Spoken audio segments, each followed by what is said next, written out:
एक ऐसा इलाका जहाँ पर मंदिर की घंटियाँ सुनाई देती हैं, जहाँ बच्चे साइकिल चलाते हैं और जहाँ पर ज़िंदगी सामान्य रूप से चलती है।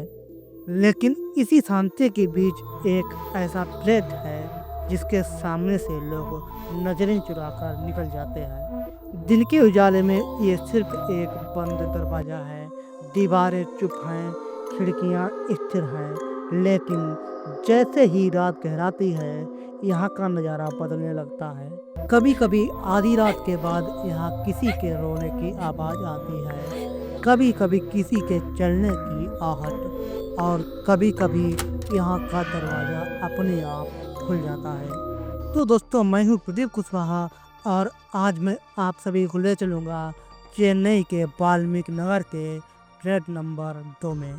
ये घर खाली है लेकिन शांत नहीं। फ्लैट नंबर 2 जहाँ पर रहने की तो इजाज़त है लेकिन यहाँ टिकने की नहीं।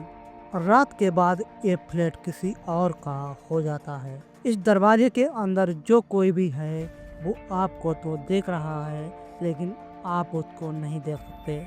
आज की ये स्टोरी एक भूत या आत्मा की नहीं है। ये कहानी है एक त्रासदी की, एक डर की और एक सन्नाटे की, जो कभी कभी इंसानी आवाज़ से भी ज़्यादा चीखता है। जब साइंस चुप हो जाता है तब कहानियाँ बोलने लगती है और फ्लैट नंबर 2 इसी का सबूत है। तो आइए शुरू करते हैं।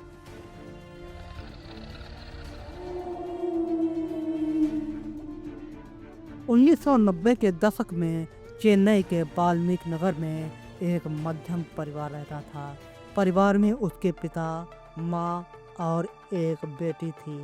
वह लड़की अपनी उम्र की लड़कियों के साथ रोज पढ़ने जाती थी, दोस्त बनाती थी, लेकिन उसके जीवन में एक खास बात थी कि वह अपने मकान से यानी अपने घर से बहुत ज़्यादा प्यार करती थी।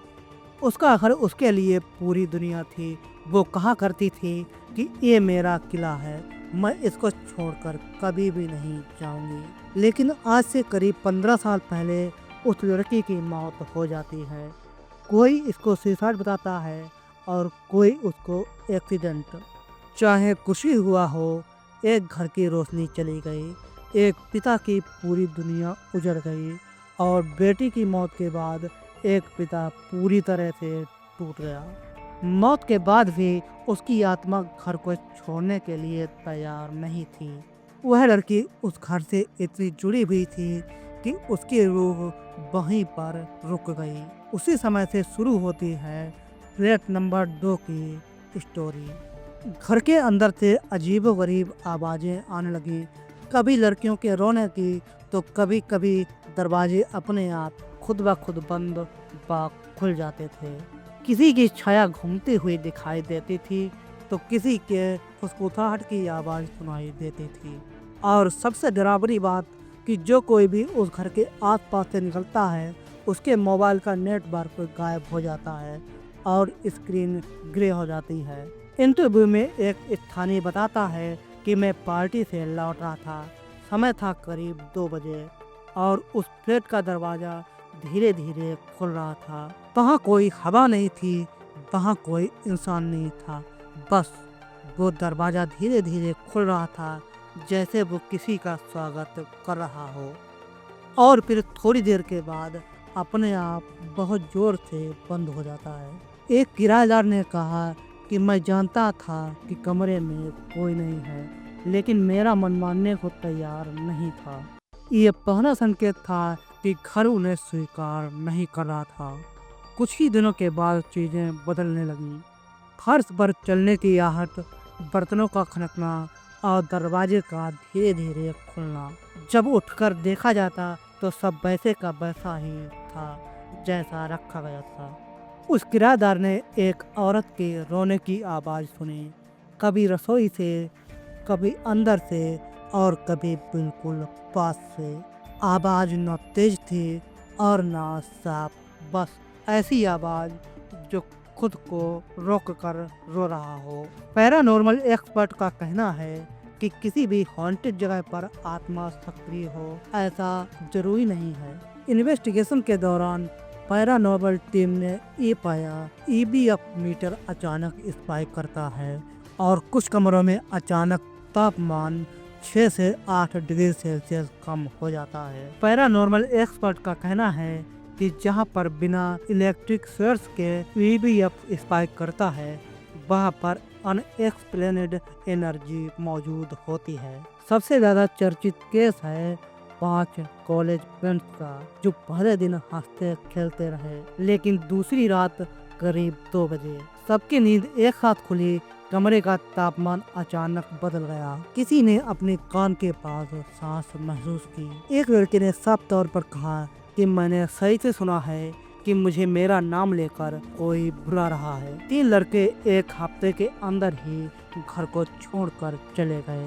बाकी 2 वो लाइट जलाकर रात को सोते थे और 1 महीने के अंदर वो भी चले गए। लोग कहते हैं कि प्लेट नंबर 2 के आसपास मोबाइल का नेटवर्क चला जाता है। साइंस का कहना है कि ये ईएमएफ या बिल्डिंग की संरचना से भी हो सकता है। समुद्र के पास नमी और बिल्डिंग मटेरियल भी सिग्नल को कमजोर करते हैं। ये कोई भूतिया या शक्ति नहीं है बल्कि एक सामान्य फिजिक्स है। जब लोग किसी पुरानी या सुनसान इमारत को देखते हैं तो उनका मस्तिष्क अस्पष्ट आकृतियां बनाता है जिसे पैरेडोलिया कहते हैं जो डर को और अधिक बढ़ाता है। साइंटिस्ट कहते हैं कि वहाँ पर हम ये साबित नहीं कर सकते हैं कि आत्मा है और हम साबित ये भी नहीं कर सकते हैं कि वहाँ पर आत्मा नहीं है। पैरानॉर्मल का कोई पुख्ता सबूत भी नहीं है लेकिन साइंस के पास कोई पुख्ता जवाब भी नहीं है। पैरानॉर्मल एक्सपर्ट कहते हैं कि हम प्लेट नंबर 2 को पूरी तरह से भौतिया घोषित तो नहीं कर सकते हैं लेकिन ये भी नहीं कह सकते हैं कि वहाँ पर कुछ नहीं है। ये उन जगह में से एक है जहाँ पर विज्ञान रुक जाता है और रहस्य शुरू होता है। प्लेट नंबर 2 एक ऐसा दरवाजा है जो बाहर से बंद है लेकिन अंदर सवाल आज भी खुले हैं। जो भी लोग यहाँ पर आए वो खाली हाथ नहीं लौटे। कोई यहाँ का डर, कोई यहाँ की यादें और कोई इसका आंसर आज भी ढूंढता रह गया। पैरानॉर्मल एक्सपर्ट इसे अधूरी आत्मा की स्टोरी बताते हैं और साइंटिस्ट इसे दिमाग और वातावरण का खेल मानते हैं। तो दोस्तों आप सभी का प्लेट नंबर 2 के बारे में क्या कहना है कमेंट में जरूर बताइएगा और ऐसे ही वीडियोज के लिए चैनल को सब्सक्राइब करना ना भूलें।